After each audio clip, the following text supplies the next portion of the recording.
Today, we'll be learning to identify the good weapons from the bad ones.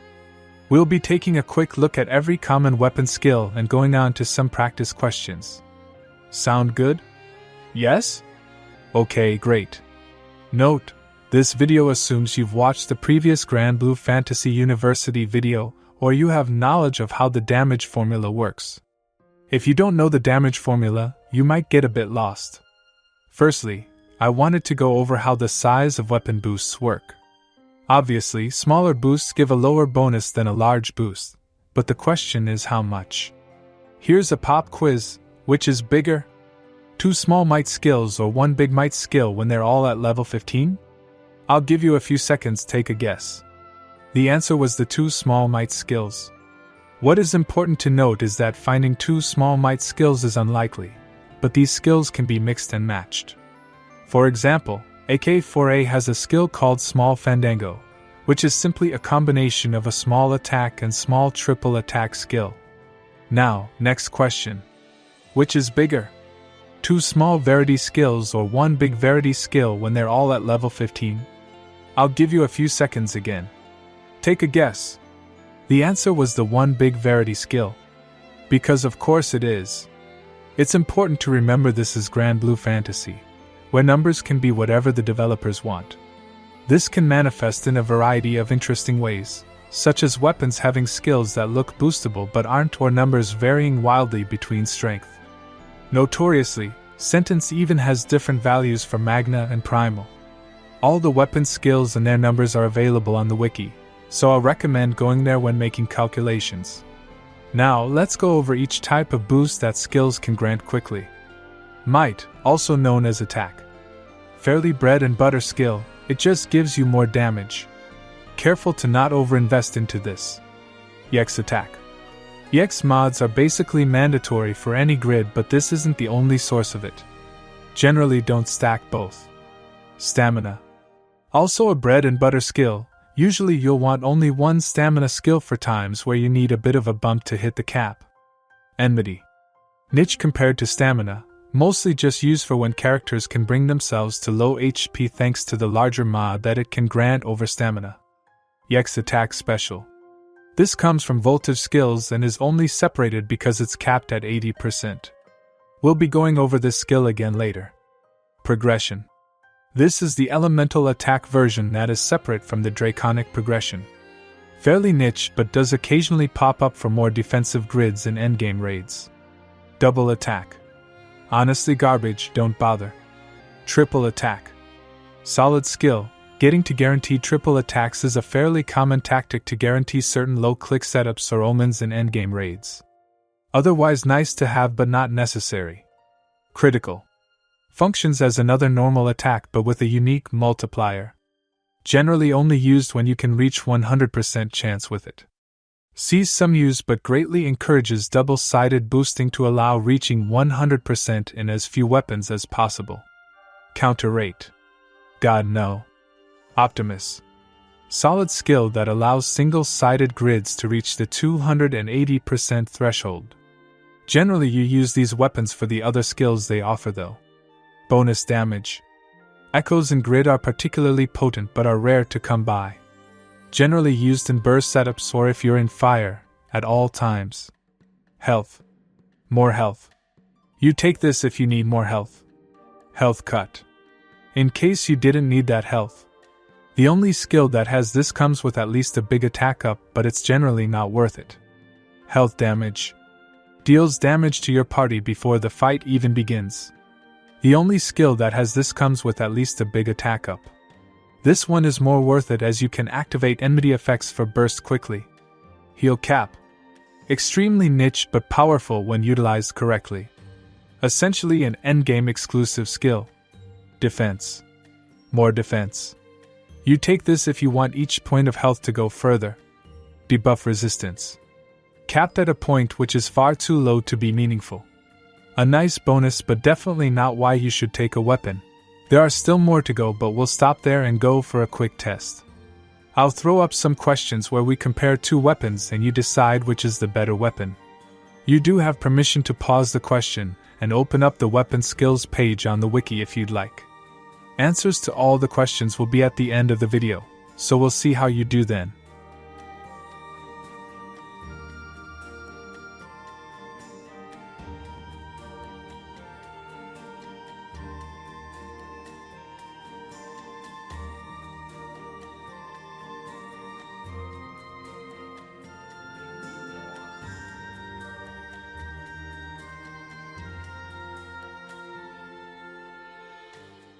Hopefully you got those correct because it's going to get more complex in a second. Next we'll be going over voltage and the various cap ups and supplemental effects. Voltage is a skill that requires other weapons to be the type specified by the weapon. There are 3 types of voltage: Voltage 1, Voltage 2 and Wrath. Voltage 2 is simply double Voltage 1 and Wrath is an alternative Voltage 1 which also grants additional stats other than EX attack. These skills are fairly good but they have to be planned around and they're generally not the reason you take the weapon. Okay, it's time to go further beyond the damage cap. As mentioned in the previous video, it's good to know what sort of comp you're running as not all cap ups are applicable for every comp. Damage cap. Damage cap is one of the most important skills to max out past mid-game, and there are plenty of sources for it. It shouldn't be too difficult. Damage cap special. This is only found on resonator weapons. We'll be going over these later, but just know that the fact they're the only source for this stat is a large part of their value. Damage amplification. This can be found non-conditionally on opuses transcended to level 230 or beyond. For on-element content seraphic and ultima weapons can also do general amplify, while for null element content, draconic weapons bring a general amplify. Damage supplemental. This can be found on a variety of weapons, notably through packed weapons which grant 50k each. Particularly great with multi-hits. Normal attack damage cap. Fairly rare, only appearing on unboostable weapons. Common choice on opus. Charge attack damage cap. Great for charge attack comps, mostly only used to hit omen thresholds otherwise. Special charge attack damage cap. Used for going beyond hard cap. Very specific to charge attack comps. Charge attack supplemental. Less useful than other supplementals as it can't be abused as easily. Still useful for comps that are CA focused or against high defense enemies. Chain burst cap fairly rare and is generally not a focus, even in charge attack comps. Skill damage cap. Fairly common to find but generally not enough to be a selling point for a weapon. Common choice for ultima. Skill supplemental. Can be very powerful in certain compositions depending on skill hit count. Highly character dependent. There are a couple more, but these are generally on only 1 or 2 weapons which we'll be going over anyway. Most comps build grids around their important sources of cap up before adding the mods required to cap, and the cap up weapons available can greatly shape what comps are good. As an example, F2P water between Magna 2 and the 6 Dragons was basically a dedicated charge attack element, as their only cap up option was sentence. For a more modern example, Primal Fire has some options for charge attack or skill damage, but thanks to the power of echoes from Overrider, any character that can't make good use of them is at a natural disadvantage. It's important to build around what you have available to you, even if your grid isn't optimal. Okay, time for some more questions. This time you'll need to take into account the comp, content and weapon strength and do your best to figure out which is more suitable. Good luck.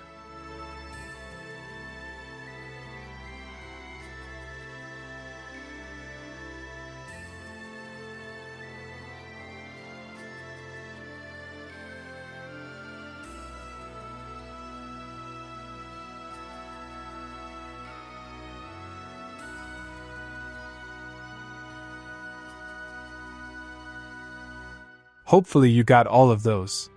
Some of them were fairly tricky. Finally, we'll go over awakenings and go over the auto-include weapons before going through some final questions.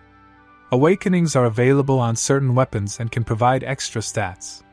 These are generally more useful on unboosted and magna grids, but they are still valuable in primal setups, so it's important to take them into account. Notable weapons that have awakenings are the Exo series and the Revan series, which derive a large amount of their useful modifiers from their awakenings. Certain grand weapons also have awakenings, with the power of some of these awakenings being crucial and making them a worthwhile grid slot. Now, let's go to the shoe-in weapons. The first and most obvious shoe-in for any grid is your opus, which is powerful and versatile alongside bringing consistent cap up. Any grid that doesn't bring an opus weapon is basically kneecapping themselves immediately. Alongside the opus weapon are amplified weapons which differ based on content. For on element, you'll want to bring an ultima with the seraphic key, while for null element you'll want to bring your draconic. Additionally, on top of this, whatever main hand you'll be using for your class should be considered in this stage as well, such as Kanishij for Kengo or Hunting if you're playing Earth, in literally any situation. Getting past our initial choices, it's time to talk about Gacha weapons. Pact and Resonator weapons are extremely potent choices in both Primal and Magna, even without their FLB. Pact weapons are applicable in many situations thanks to their very generally applicable skills, being replaceable in Oogie Loop comps at the most. Resonator weapons are a bit more general and come with a highly valuable defense stat for endgame, but have some sort of grid restriction in order to be used. Some elements have very easy conditions to meet, such as Earth, Fire, and Dark, while others have less fortunate conditions. My sincerest apologies to Water and Light players. Now, it's time for the new kid on the block, Exaltos. Exalto weapons exist in both Primal and Magna and are for the most part no-brainers for their respective boosts. Primal do have situations where they may be replaced, but frankly, most Primal players will build comps around their Exaltos due to how powerful they are. Primal Exaltos grant the boost skill, one boostable skill and one boostable skill that serves as a way to push cap. Magna Exaltos have their boost skill, a large attack skill, and the vivification skill, which becomes more powerful the more Magna weapons there are in the grid. The magic number for these weapons is generally 3, although 2 can be used in some situations. 3 is generally useful for Primal, as this allows them to run one-sided boosting and still utilize their divine keys on the opus. 3 is the magic number for Magna, as the vivification skill is mostly used to reach 20% cap up, and 3 allows this to be reached with an additional 4 weapons including opus. This gives space for Ultima weapons, unboostable main hands such as the Exo series and a Resonator series weapon or 2. After these weapons have been put in, you might find your grid has plenty of space or not much space at all. From here, it's time to put your brain into use and figure out what weapons fit your comp and whether or not you have additional requirements to reach. Weapons fitting a comp depend on what types of damage they deal most frequently, while additional requirements are based on the content you are bringing the comp to. For example, you might be required to reach a certain amount of health and defense to comfortably take turns, or need to guarantee triple attacks for an omen. Quick note for extra grids. When making an extra grid, you'll want to place weapons in those slots before your normal slots, as they are more limited. Generally, the most common choices are Ultima for Amplify on Element or Heal Cap, Draconic for Null Element Amplify, World Weapons for their Amplify if they're applicable, New World Foundation weapons for their unique skill and Cap Up, and Bahamut weapons for their normal mods. Alright, quiz time. I'll be blanking out weapons and giving you a couple options, so pick what you think fits.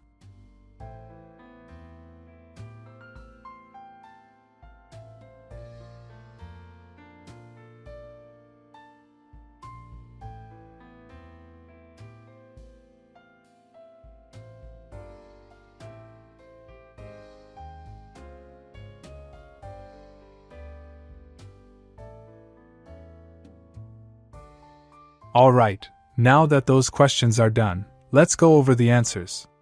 Remember, there's no shame in being wrong, and that all these answers are technically my opinion. I'm sure there's somebody who doesn't agree with me about 1 or 2 of these decisions, and honestly, that's all good. None of these weapons can be optimal in a vacuum, and even when bringing it all together, different people value different things. Without further ado, here are the answers. Hope you learned something. Hopefully with this new knowledge, you've gained the skills you need to identify good weapons from the bad and commonly used ones from the niche. Now, you can join me in looking at every new banner with glee and then being disappointed by the mediocre weapons they add on a majority of subtixable characters.